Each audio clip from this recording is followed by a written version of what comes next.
Mark and Christine. Let me show you my new stamp stencil die sets from Reinker. This is the first time Reinker has ever done dies, and I am super excited about them. So I have 4 sets, and I designed these to be interchangeable, so they're all a mix and match. So everything fits with everything else. What you'll see on the front is the clear stamps. That'll be in the top little page. The second page has the dies that come in the set. And there's the stencil that matches the set.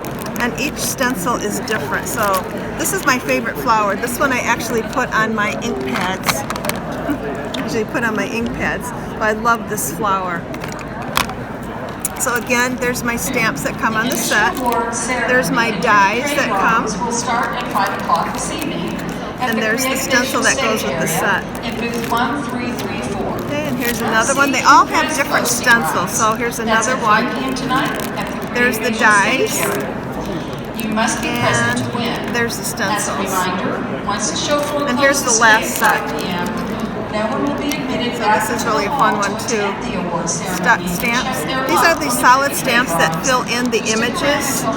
And I can show you that too. That's kind of fun. There's the dies that come in the set. And then this one has a stencil and it actually... They actually have this one has the mask with the stencil too, so that's really a nice one too, really useful. And the whole package is $14.95 US retail, so I'm really happy with them. So let me show you how it works. Okay, so here's how I use my dies.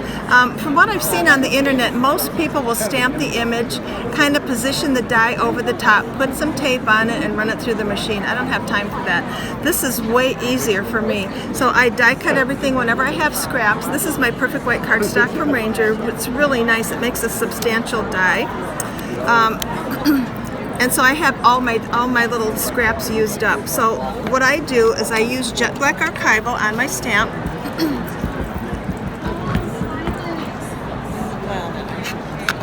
And then here's the little tip. If you have this out here, it's very hard to line it up.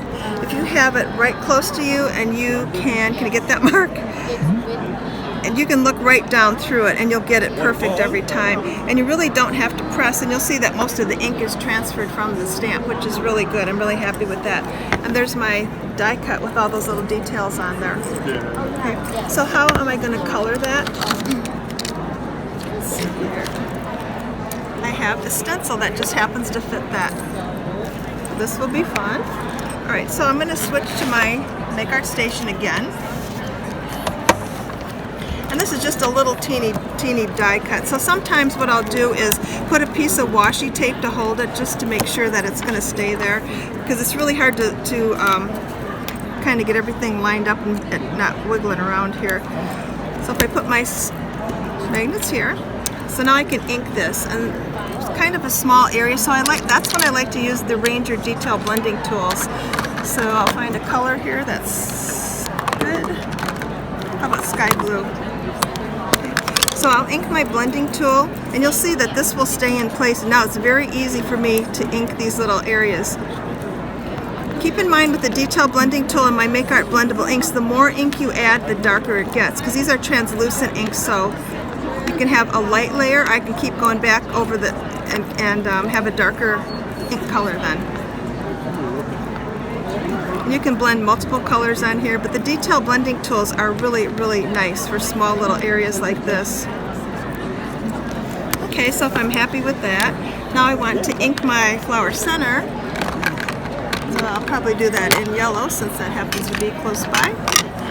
And this is sunflower. This is a gorgeous color too.